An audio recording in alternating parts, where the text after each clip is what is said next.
Okay, उसके reason होते हैं। इवन अगर आप लोग बिलीव करते हैं नहीं, एज ए थेरेपिस्ट हम लोगों ने ये चीजें देखी हैं और रोज हम लोग फेस करते हैं। जब स्टेज से नीचे उतरने का सिस्टम होता है 22-0, उस टाइम पे काफी पिक्चर क्लियर हो चुकी होती है कि वो ट्रांसमिट जाएगा या नहीं जाएगा। कुछ केसेस ऐसे हैं कि जब वो वहां से उतर रहा है, सम पीपल सेज कि हमारे साथ कोई एक ब्लैक शेडो है जो हमारे साथ स्टेज से उतर रही है। एज ए थेरेपिस्ट हमें तभी समझ में आ जाता है कि कोई नेगेटिविटी उसके साथ है, वो ट्रांसमिट नहीं जाएगा। आप लाख कोशिश कर लो, वो आदमी स्टेज से ऊपर वापस आ जाएगा, वो बार बार ऊपर वापस आएगा। आप वापस पुश करेंगे, वो बार बार ऊपर वापस आएगा, because there is some negativity is a hold this person. उस केस में पहले उस चीज को आपको रिमूव करना पड़ेगा, उसके बाद आप उसको पास्ट में लेके जाएंगे। फिर वो आप जान सकते हैं कि वो चीज उसके साथ कब से है, कहाँ से आई, कैसे आई। It's a very very very different topic.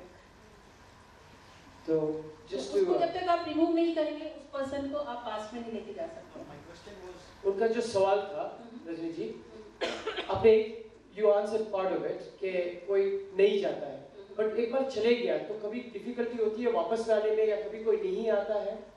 नहीं, ऐसा नहीं होता है। आप लोगों को एक चीज बता देती हूँ कि जब हम किसी भी क्लाइंट की थेरेपी करते हैं तो उसको एक सेफ गार्ड देते हैं।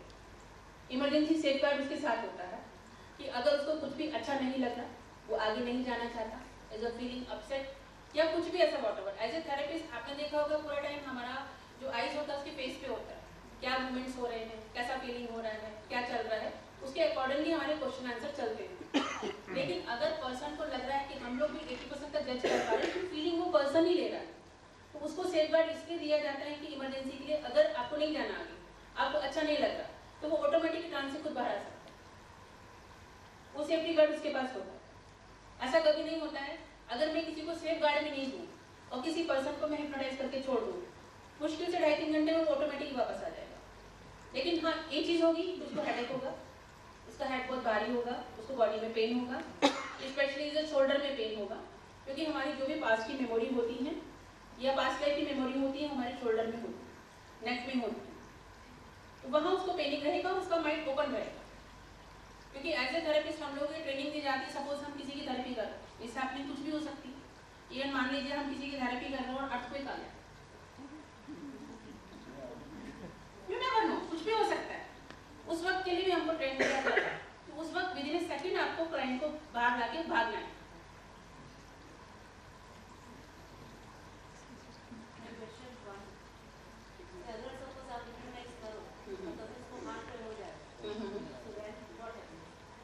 ऐसा केस अभी तक मैंने नहीं ना आया है, मेरे इतने सारे हिप्नोथेरेपिस्ट हैं। काउंसलिंग करने का मतलब क्या है, उसका पूरा डाटा निकाला जाता है। जो टेंशन क्रिएट किया आपने, टेंशन उनके जीवन में आया, is it possible कि उसको कभी हार्ट फेल आ जाए because he or he couldn't control his feeling or how feeling? No. क्या कभी आप उसको रिलैक्स कर सकते हैं? Yes.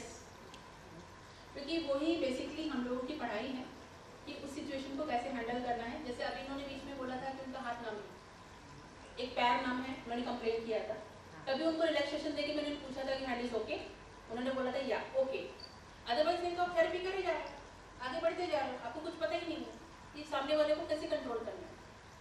या बीच बीच में आपने देखा होगा उनका जो दूसरा वाला हैंड था, उसको मैं रिलैक्स करके उनको रिलैक्स करके बोलती थी। जब उन्होंने बीच में एक बार बोला कि मुझे ठंड लग रहा है या मैंने उसको पूछा कि दैट यू नीड ब्लैंकेट, वो पूरा अंडर ऑब्जर्वेशन आपको रखना पड़ेगा, नहीं तो फिर आप थेरेपिस्ट नहीं हो। वही हमारी पढ़ाई है, वही हमारे पेशेंट्स हैं, वही हमारी ट्रेनिंग है। अगर सडनली लग रहा है कि हम जबरदस्ती किसी को पुश नहीं कर सकते, अगर उसको लग रहा है मुझे नहीं जाना, क्लाइंट बोलता है I am not okay, it's okay, out. कि ऐसा नहीं है कि वो मेरे पास फीस दे के आया तो नहीं मैं जबरदस्ती उसको लेके जाऊंगा, वैसा नहीं है। अगर पर्सन कंफर्टेबल नहीं है तो हम लोग कुछ नहीं करते, कभी भी नहीं करते। और पूरा उसका डाटा लेने का मतलब काउंसलिंग में, और पूरा डिटेल लेने का मतलब ये होता है कि बाकायदा हम लोग फॉर्म भराते हैं, पूरा उनका डिटेल लेते हैं कि आपको क्या हेल्थ प्रॉब्लम है, आपको किस टाइप का बीपी है, या फैमिली की हेरिडिटी है, फैमिली में किसी को शुगर है, मतलब जस्ट लाइक डॉक्टर की तरह पूरा डाटा हम लोग जमा करते हैं। इवन फैमिली के रिलेशनशिप कैसे हैं, आपको किस टाइप के कोई फियर, फोबिया, एक्सीडेंट, सर्जरी, एक एक चीज नोट की जाती है। उसके अकॉर्डिंगली डिसीजन होता है कि उसको कौन सा थेरेपी देना है, कौन सी टेक्निक यूज़ करनी है, क्योंकि जिन लोगों का माइंड बहुत ज़्यादा लॉजिकल होता है, बहुत ज़्यादा लॉजिकल होता है, उनको हिप्नोटाइज होने में बहुत टाइम लगता है, क्योंकि उनका माइंड सरेंडर नहीं करता, वो फाइटिंग चलती है माइंड में कि मैं किसी की कंट्रोल में कैसे आ सकता हूँ। तो बिकॉज उन लोगों को कई बार 1.5 घंटा तक भी लगता है, और फिर उनके लिए डिफरेंट टेक्निक है। हम लोग उनके साथ ना चुटकी बजाते हैं, ना कुछ करते हैं, उसको साइड में बिठा देते हैं, अपने आप ही हिप्नोटाइज हो जाता है। Rashid, you took Ashita from the age of 3 up to the mid-20s. Yeah. And at different points, it was a certain set of circumstances. She was either dancing, or she was cooking, or she was in school. I'm just curious as to how she decided to choose those particular circumstances that time.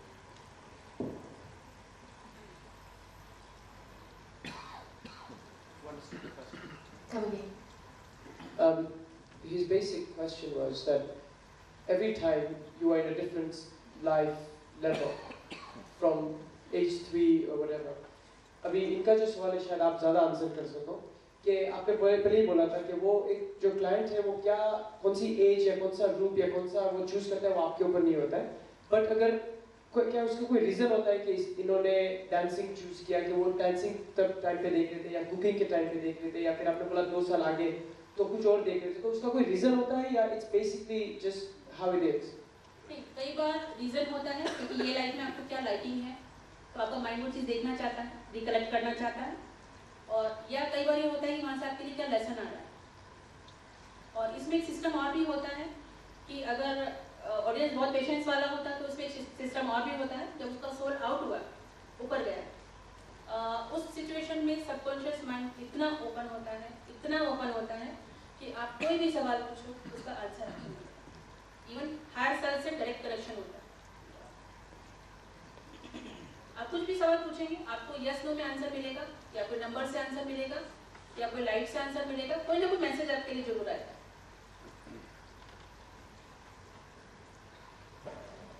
एक दूसरा सवाल है पहले आगे से, आपके experience में अब तक जो आपने इनको डेथ की सिचुएशन में लेके गए या क्लाइंट को डेथ की सिचुएशन में लेके गए,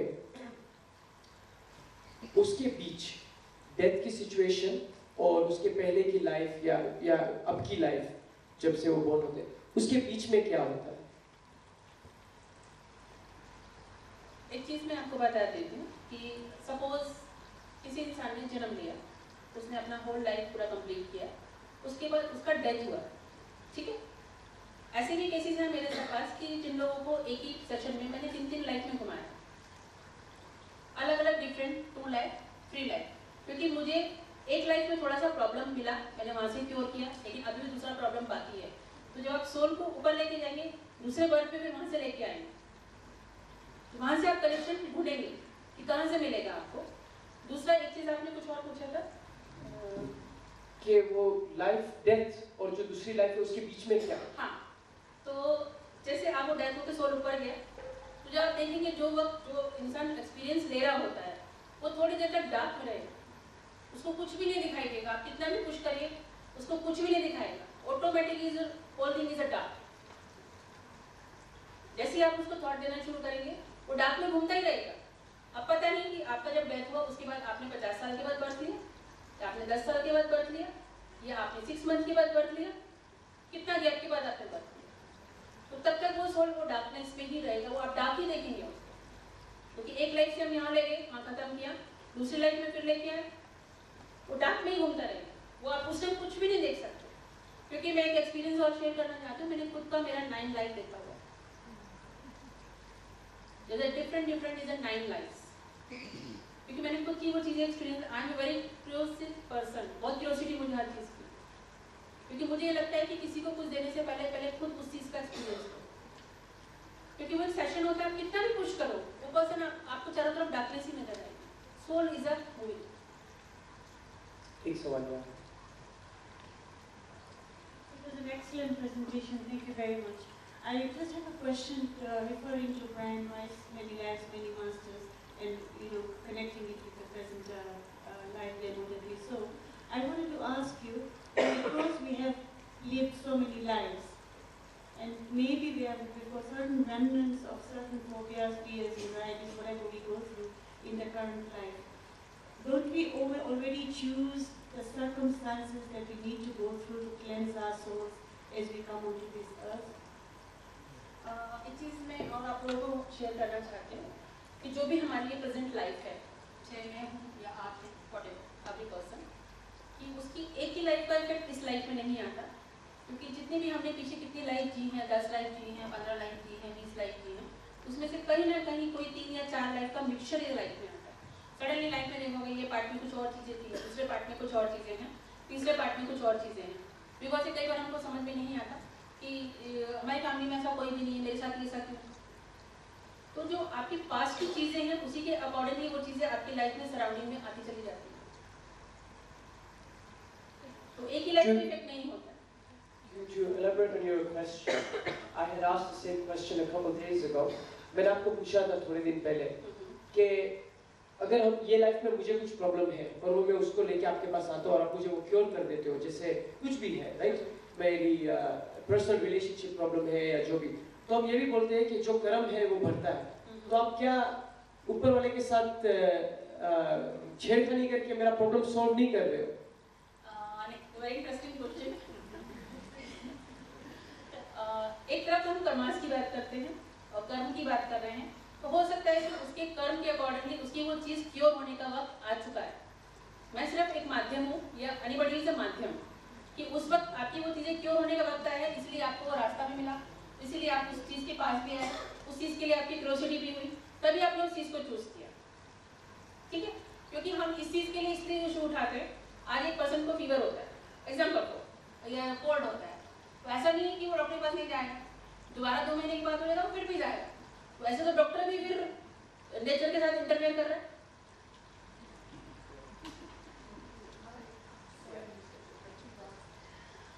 I wanted to ask you, have you taken people forward in life rather than go past life? Have you taken them forward like 2012 this year? Because so many predictions are there, 2012.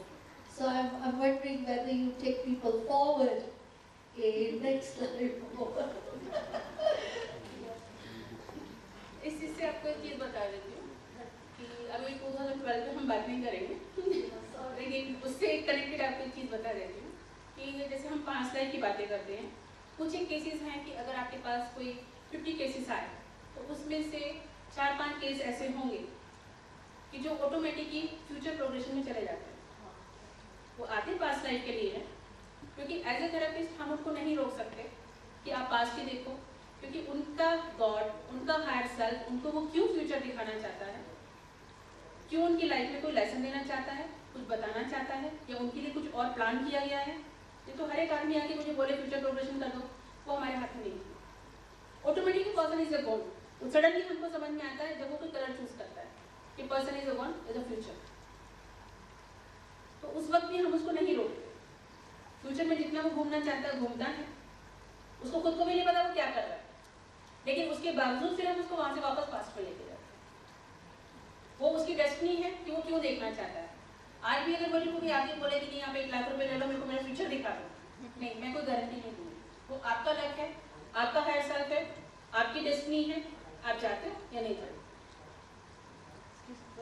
Have you come across cases where they say what's going to happen? I'm sure you have. No comment. Excuse me? Yeah. If you want to learn hypnosis, how do you go about it? The art of hypnosis. Yeah. Hypnosis का जो पूरा education होता है it's very tough. मैं ये नहीं बोल रही हूँ कि आप नहीं सीख सकते, आपके अंदर एक डेडिकेशन होना चाहिए, एक जुनून होना चाहिए, और दूसरा ये कि lots of patience is patience. आपके अंदर मतलब 10 घंटे तक भी काम करने का एक क्लाइंट के साथ पेशेंस होना चाहिए, क्योंकि जब आप क्लाइंट आपके पास आता है, आप मुश्किल से उसके साथ 5% बात करते हो, सिर्फ आप क्लाइंट को सुनते हो, क्योंकि उस वक्त आपको जज करना होता है। वो कुछ भी बोल रहा है, कुछ भी शेयर करना चाहता है, आप उसको रोक नहीं सकते कि अरे मुझे तुम्हारी लाइफ से क्या लेना देना, तुम्हारा ये प्रॉब्लम है, मुझे क्या। आप सिर्फ सुनने का काम करते हो। ओके, दूसरा एक है कि आप अपने लिए सेल्फ जो डे टू डे की प्रॉब्लम्स हैं, छोटी छोटी चीज़ें हैं, वो आप क्योर कर सकते हैं। दूसरा है कि मान लीजिए अगर काफ़ी लोगों को नींद नहीं आने का प्रॉब्लम होता है, हिप्नोसिस में एक बहुत ब्यूटीफुल चीज़ है, अगर आप 10 मिनट का हिप्नोसिस नींद के लिए लेते हैं तो आपकी 8 घंटे की नींद पूरी होती है। तो ये उन लोगों के लिए बहुत अच्छा वर्क करता है कि सपोज जो लोग बहुत ट्रैवल करते हैं, जो लोग बहुत नाइट में वर्क करते हैं, या जिनको बहुत कम नींद मिलती है, बहुत ज़्यादा स्ट्रेस होता है, तो आप कभी हिप्नोसिस का 10 मिनट का एक्सपीरियंस लेके देखिए, जो आप 5 घंटे तक जा सकते हैं। How do you self-hypnosis yourself?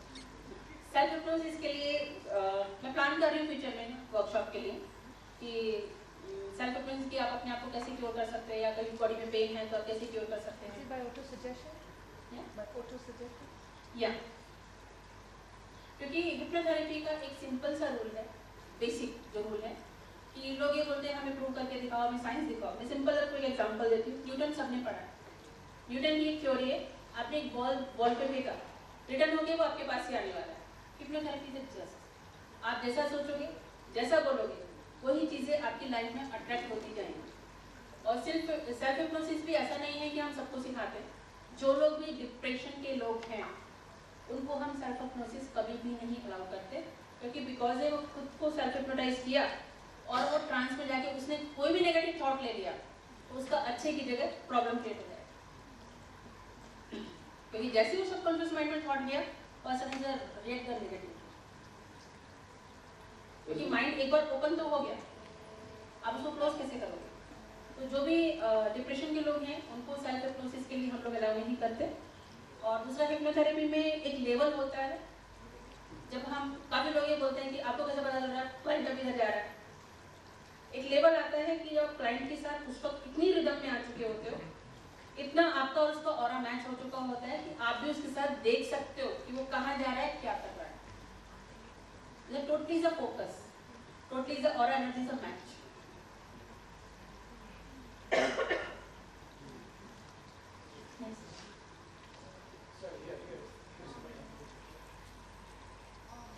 During reflection, there were times जब आप उसको question पूछते थे, and she would answer, she would keep quiet and answer probably after third time. आप एक बार बोलते तो नहीं, कोई जवाब नहीं आते, 2 बार और 3 बार. There is a lot of patience इसमें आते हैं. But what is happening? वो क्यों sometimes क्यों उसको time लगते थे आंसर करने को? उसका एक रीजन है। आप लोगों ने देखा होगा, जैसे मैं कई बार बोलती थी कि 2 महीने आगे उसकी लाइफ में क्या हो रहा है, या 2 साल के बाद क्या हो रहा है। ठीक है, जब हम यहाँ 2 साल के गैप को कैसे फिलअप करेंगे, उसको यहाँ से यहाँ तक आने में थोड़ा सोचने के लिए टाइम जाएगा, क्योंकि बीच में ब्लैकिश आएगा, उसको वहाँ से वहाँ जंप होने में टाइम जाएगा। इसलिए आप लोगों ने देखा होगा, 1-2 बार मैंने बोला था यू टेक योर टाइम, अब अपना टाइम लीजिए, क्योंकि जब तक अगर उसको डाक में कुछ नहीं दिख रहा तो वो कोई भी आपको रिप्लाई नहीं करेंगे। और कई बार वहाँ देखने में, कोई चीज़ें अंडरस्टैंड करने में टाइम लगता है, और कई बार माइंड फाइट करता है कि क्या मैं सोच के बोल रही हूँ, क्या ऐसा है, तो वहाँ माइंड की फाइटिंग चलती है। और कई बार वो चीज़ें ऑब्जर्व करने में या देखने में बहुत टाइम लगता है, क्योंकि सराउंडिंग की चीज़ें भी उसके साथ चल रही हैं, उसकी वहाँ की चीज़ें भी उसके साथ चल रही हैं। और जैसे जैसे इंसान ज़्यादा ट्रांस में जाता है, शुरू में आपने देखा वो बहुत लाउड बोल रही थी, धीरे धीरे जैसे वो डीप में जाती गई, उसका voice is a very down, धीरे धीरे उसका वॉइस कम होता जा रहा है। जैसे जैसे वो डीप में जाती जाएगी, उसको खुद भी नहीं पता होगा वो क्या बोल रही है, वो क्या कर रही है, जस्ट वो देख रही है और बोल रही है। एज ए थेरेपिस्ट हम लोगों का वहाँ पर टॉकिंग करना इसलिए जरूरी होता है कि जैसे ही अगर हमने माइंड को छोड़ दिया, वहाँ उसको खाली छोड़ दिया, तो वो इधर उधर भटकना शुरू कर देगा। उसको एक छोटे बच्चे की तरह, एक छोटे बेबी की तरह माइंड से बात करनी पड़ती है, जस्ट उसके साथ लगे रहना पड़ता है कि वो उस फोकस में चलता रहे, क्योंकि जैसे ही अगर आप उसको छोड़ोगे तो वो सडनली इधर उधर भटकना शुरू कर देगा। दूसरा सवाल पूछें तो I wanted to ask you, when you treat somebody for, say, and they get healed for that particular problem, when you treat someone and they do get healed for that problem that they have, have you ever found that when they come back, they don't want that kind of life they are leading then, or with the people they are leading, and they want to have a totally different life because they've discovered something about themselves. अगर आप past life में कुछ जान जाते हो अपने ये life के बारे में या जो भी, तो कभी कोई एक्सपीरियंस में ऐसा हुआ है जो पेशेंट को या सब्जेक्ट को ये लाइफ में नहीं जीना है, या प्रॉब्लम के अगर पास्ट लाइफ में मेरे भाई ने मेरे साथ ये किया था तो शायद ये लाइफ में भी वही होगा, ये पास्ट लाइफ के एक्सपीरियंस ये लाइफ में परेशान करते हैं, कुछ प्रॉब्लम होता है? नहीं, जहाँ तक मेरा एक्सपीरियंस है, जो भी केस मैंने देखे हैं, उसमें एक माइंडफुल थॉट दिया जाता है कि जो भी आपकी पास्ट की मेमोरी थी वो उस टाइम आपने देखा होगा, उससे अब आपका कोई लेना देना नहीं है। तो हो सकता है कि उसको आज तक ये बात याद रहे, फिर 15 दिन तक थोड़ी थोड़ी कम हो, 1 महीने के बाद हो सकता है कि उसको 20% बातें याद रहें, लेकिन कुछ एक पोर्शन याद रहेगा उसको।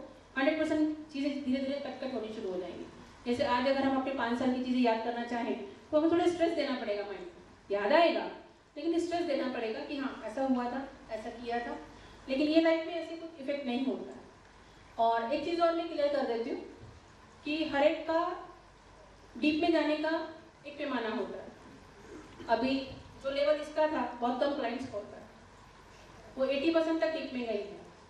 80% आपने देखा होगा उसकी बॉडी में कोई मूवमेंट नहीं था, बॉडी इज स्टिल, बहुत स्ट्रेट बॉडी थी उसकी। कुछ लोग 40% तक डीप में जाते हैं, कुछ लोग 60% में जाते हैं, कुछ लोग 70%। सबके एक्सपीरियंस अलग अलग होते हैं, किसी भी 2% के एक्सपीरियंस सेम नहीं होते, क्योंकि जब आप जितना ज़्यादा डीप में जाएंगे आपको उतनी कम बातें याद रहेंगी। क्योंकि अगर आप 80% तक के लेवल में जाते हैं तो आपको हो सकता है 20% बातें याद रहें, 10% बातें याद रहें। तो हम लोग क्लाइंट को रिकॉर्डिंग बना के देते हैं कि आप सुनिए आपने क्या बोला। कुछ क्लाइंट रिक्वेस्ट करते हैं कि हमें वीडियो भी चाहिए, कि हमें हमारे एक्सप्रेशन देखते हैं, क्योंकि आप उस वक्त उनको खुद भी नहीं पता कि उनके एक्सप्रेशन क्या है। जैसे अभी ये कई बार रोई और कई बार उनके शिवरिंग के एक्सपीरियंस थे या लाफिंग के एक्सप्रेशन थे, तो वो सब जब आप पर्सन देखता है बाद में, तो अच्छा ये मैं था या मैं थी, तो वो भी उसकी चॉइस है। क्लाइंट को सीडी देने के बाद भी या उसका वॉइस रिकॉर्डिंग देने के बाद भी वो भी हम क्लाइंट को बोलते हैं कि आपको कितना % तक किसके साथ अपनी लाइफ शेयर करनी है वो आपके ऊपर है। मेरी तरफ से वो चीज़ आउट नहीं है। आप अपना 100% पास्ट शेयर करना चाहते हैं, नहीं करना चाहते, वो आपके ऊपर है। लेकिन एज ए 1-to-1 सेशन मैं किसी को भी अलाउ नहीं करता। Rajni, sorry, ladies and gentlemen, we'll be taking about 3 more questions. That's it. I've got one already. Rajni, कोई एक्सपीरियंस में आपके कभी आपने किया है, तो कभी ऐसा हुआ है कि पेशेंट जब घबरा जाता है बहुत और परेशान है, तो कभी ये वो सिचुएशन में से निकलने के लिए बेड से निकल जाता है या भागने लगता है या निकल जाता है, कुछ ऐसा गिर जाता है, ऐसा कुछ कभी? और सॉरी, दूसरा क्वेश्चन ये कि क्या ये therapy critical health problem such as cancer के लिए भी यूज हो सकती है? Yes. उसमें डिपेंड करेगा, उनका पूरा लाइफ हिस्ट्री मुझे तब भी चाहिए, पूरा काउंसलिंग मुझे तब भी चाहिए, क्योंकि हो सकता है कि आप लोगों को फनी लगे, लेकिन as a therapist cancer body के कौन से पार्ट में है वो बहुत इम्पोर्टेंट है। और बिकॉज ये कैंसर का जो सबसे बड़ा रीज़न है, person is a unloved feeling, जो सो मच इमोशनल हर्ट, क्योंकि जब उसकी हिस्ट्री निकलती है काउंसलिंग में तो कई बार हम लोग मिलेंगे नहीं, आई एम हैप्पी, मुझे तो लाइफ में कोई प्रॉब्लम ही नहीं है, मैं तो बहुत खुश हूँ। हस्बैंड के सामने मेरी वाइफ को बोलना पड़ता नहीं, I am happy with my husband, लेकिन अंदरूनी क्या प्रॉब्लम है, अंदर इमोशन में क्या प्रॉब्लम चल रहा है, उसके लाइफ के सर्कमस्टांसेस क्या हैं। और काउंसलिंग में कई बार ये चीज़ भी डिसाइड होती है कि कोई भी बीमारी उसकी हेरिडिटरी है या पास्ट लाइफ से कुछ प्रॉब्लम आ रहा है। That's our second last question, please. The reason I'm asking is because I'm a real example of a cancer survivor, put it that way. And I do not think I was unhappy or I am unhappy. And I still wonder that why did I get it? Maybe past life, maybe.